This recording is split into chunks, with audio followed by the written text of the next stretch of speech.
A problem with the written word is the loss of voice inflection and facial expression. As we near the end of our series, God Whispers, it is time to ask the question, not a question, but the question. And it has to be asked audibly. It can't be asked through the written word. The question is, so what?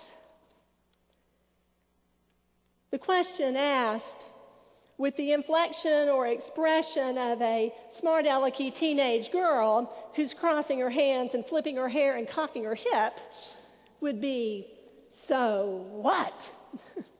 I know, because I've done that. A few others in here have too. But today, we ask the question, and we respond out of deep contemplation. We respond out of the depths of our souls. So what do we do now? Now that we have heard God whisper that we are His beloved, we are claimed by Him, called by Him. Now that we have discerned God's voice over, or more likely under, the cacophony of all the others that include our voice as well, will we respond to God's voice or will we ignore it? The subtitle of Bill Hybels' book, The Power of a Whisper, which has been our resource for this sermon series, is Hearing God, Having the Guts to Respond. Have we? What is at stake? Last week we saw that as the early church gathered, God whispered to them to set apart Saul and Barnabas for His specific purposes. But we heard too that they didn't just jump up, lay hands on them and say, go.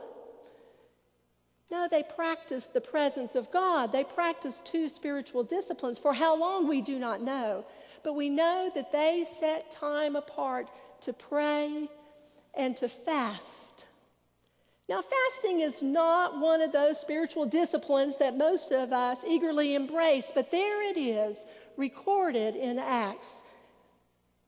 And it's also recorded as far back as Isaiah's time, as Donna read. Yet, as we heard from the reading of Isaiah, God could see through the fasting that His people were doing. They were just checking it off a list. Did you hear what God said? God said, that's not what I want. I don't want you just to check it off a list. It's about righting injustice, standing up for those who are oppressed, sharing what you have, providing for those who are without. Maybe we too would rather just check off a list. Say we fasted. Why? Why do these things He calls us to do? Why respond to God's clear direction through those words? Because of the paradox that is the gospel. There's always a flip side. There's a side for others and a side for us. Because God wants us and calls us to advocate, to be the voices of those who live on the margins, and not only to be their voices, but to be their friends.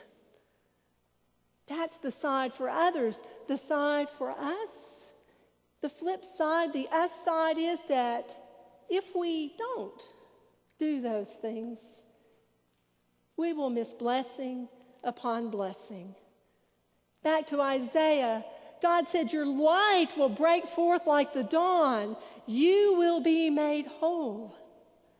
In seeking wholeness, in seeking shalom for another, we wind up with it ourselves.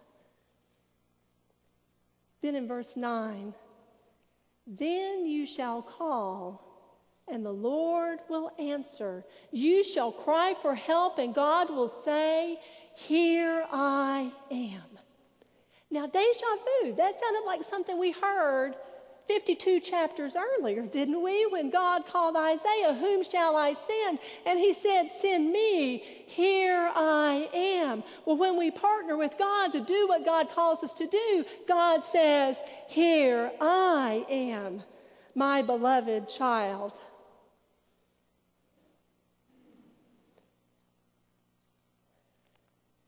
I want to tell you a story.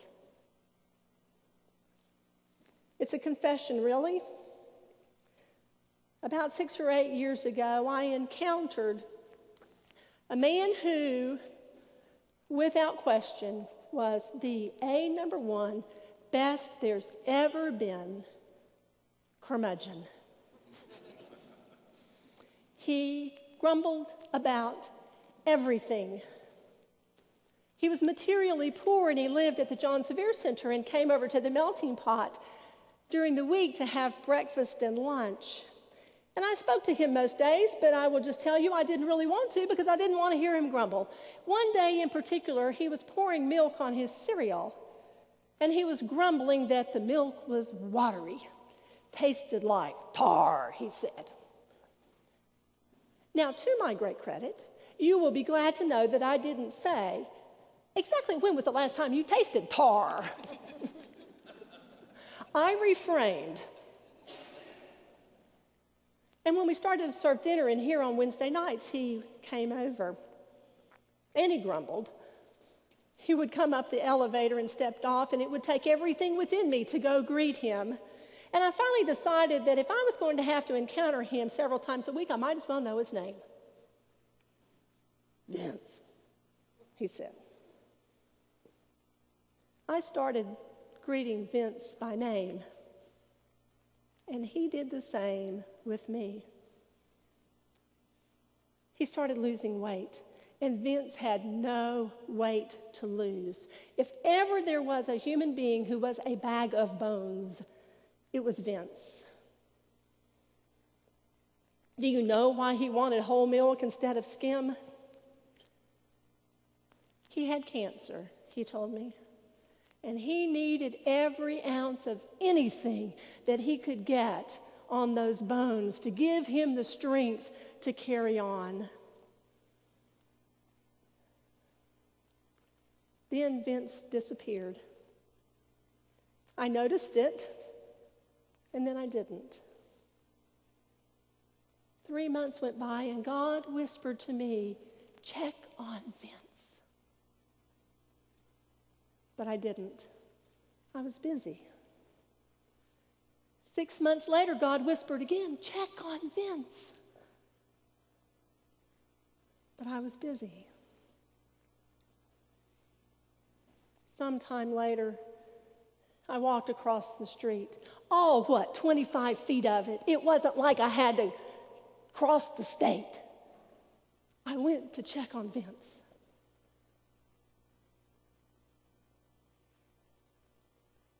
Vince had died.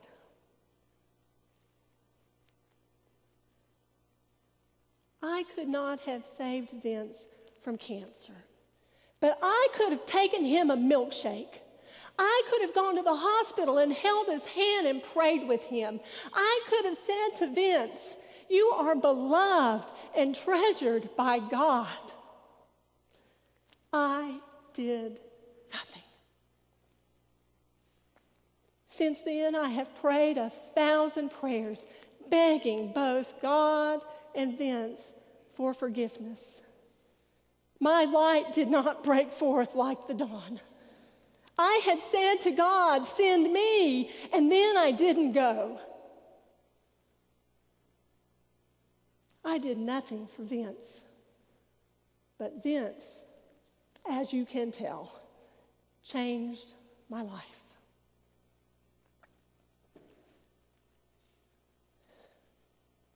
I know someone who heard God whisper, listened, and responded. And because of that, something marvelous has happened. Daryl, come up. Daryl, I think it was in a worship service here that you heard God whisper. I did. Tell us about that. Well, I was downstairs at the Melting Pot, and let me start this by saying the little heart murmur, palpitation I'm having because I'm standing in front of you is not unlike standing on the Staten Island Bridge getting ready to run the New York City Marathon. But let me go back and say that I run to be inspired. Back when Facebook was, people were posting slogans and mission statements and things, runners would put, I run to lose weight, to meet people, to get fit, and I put in the blank to be inspired. So my friend Bill Harbor, who I went to college with, contacted me in 2006 and said, let's run a marathon. And that inspired me. I said, sure, that sounds fantastic. So we ran 2. And then we ultimately wanted to run New York City. That's the bucket list marathon, 50,000 people. And standing on that bridge with my corral of about 10,000 people, I was very nervous, like I am now. A little different, but that daunting task of crossing that bridge and running that distance, I was praying that God would listen and respond to my prayer. But when Bill and I finally got the opportunity through the lottery to run New York City, he had to run it in 2011, and I ran it in 2013, so I was running by myself just because of scheduling. And this mountaintop experience, as I'm climbing the last few rungs on that ladder, it felt very hollow. And I thought, I'm running this for myself. This is for me. This is for some glory or some list for me. And I felt very, very at odds with it. As I was preparing, it was losing its meaning. So I'm sitting in the melting pot in a worship service, and I felt the nudge. I felt the whisper of, do something for the melting pot. Can't you raise some money? You know, and those weren't the exact words, but that's what I thought. I said, I could do this. So we did the old-fashioned pledge per mile. Please pledge $1, and I wanted to raise $26.20 per person. But then I got injured. And not a bad injury, just a nagging injury, and I thought, if I run 12 miles, I'm going to raise $12 for the melting pot. I got to run all 26. So a lot of prayer and a lot of faith came to bear to get through the race. So as I'm standing on that bridge, God listened and responded to our mission of let's do something together as a group. So all the prayers for healing, and people knew I was nagging or having this little setback. So a lot of people that were supporting me. This little thing was major surgery. No. That was later. All right. She's embellished. No. You're sweet. I hurt my knee later. God got me through that. But it was all those folks that were supporting me financially for the melting pot, not supporting me. I like Mark would say, I stepped aside. And it wasn't about me anymore. It was about the melting pot. And so prayers for health. I made it through, got all the miles in, and we raised a few $1,000s for the melting pot, and it was just a wonderful experience because it honored God and not me. And so Daryl comes back with not just 26.2 times 100. It was somewhere between $3,200 and $3,600. He inspired others who then were inspired to give and to share, to partner with God and Daryl. He said, use this for whatever you think is best, most useful. And the Melting Pot Ministries team thought, well, we could paint or we could build shelves, but we really ought to do something much more significant than that. And so we actually practiced the spiritual discipline of praying, turning to God, listening to God, and listening to others. Gene Stead said, let's ask the community, the downtown community, what need exists that is not being met. And 3 different responses said, water. Water. How simple. How important. Necessary for runners. Necessary for those who live outside and can't run home and turn on the faucet. Have no money to buy a bottle of it. And so now there is a water fountain for all who need and want water downtown. Thank you for listening to that whisper. Thank you for sharing your story. Will you thank Daryl?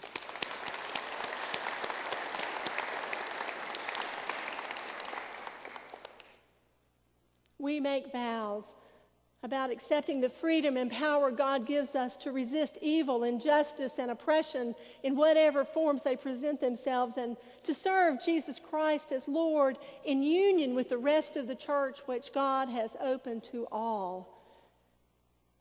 We aren't expected, we certainly aren't required to memorize those vows, but I think we might better live them out if we did memorize the words of the prophet Micah, who captures very simply and yet very formidably the answer to the question, so what?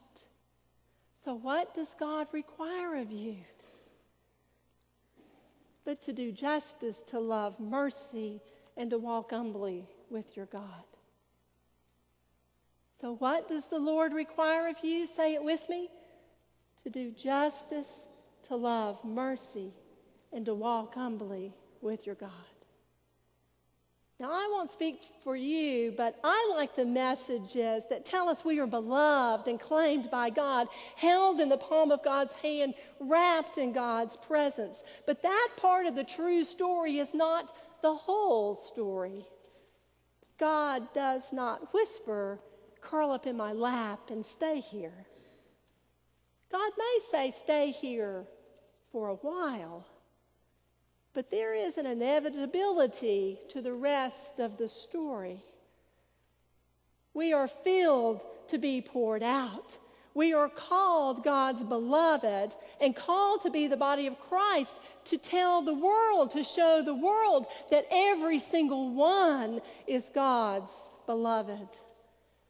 God would have us do nothing Jesus would not do and did not do. And Jesus listened. Jesus listened to God. And Jesus listened to those who cried out in need, even if the cry was inaudible. So, what happens if we don't respond? Nothing. Nothing happens. 2 weeks ago, we heard Martin Luther King Jr.'s voice. What would have happened if Martin Luther King had not listened to God tell him? And he told us, God said to him, stand up for righteousness, stand up for justice, stand up for truth, and I am with you. God whispered to Martin Luther King Jr., who will go for me? And Martin Luther King Jr. said, send me, here I am. And God said to him, I am sending you, my beloved, here I am. We will do this together. And because of that partnership, something happened in this country. Something happened very directly in the lives of those who were oppressed, who experienced injustice. And thank God it is continuing to go on today. Something happened to him, and something has happened to all of us collectively.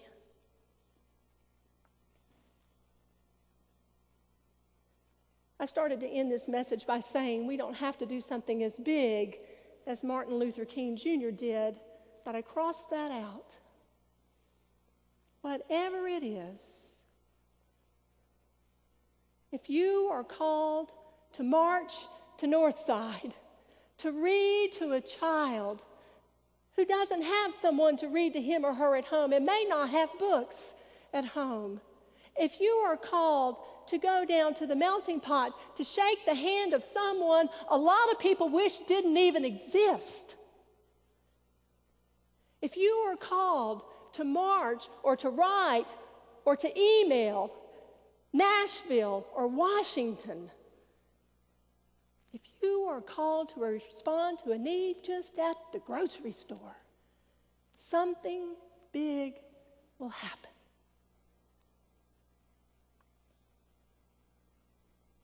So what will happen? because you hear God whisper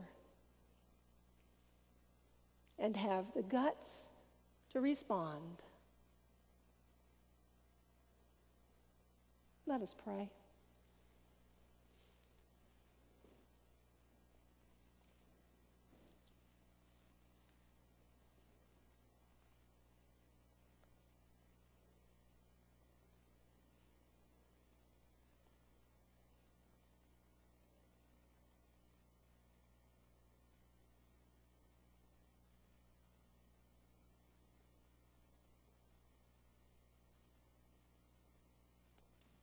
Amen.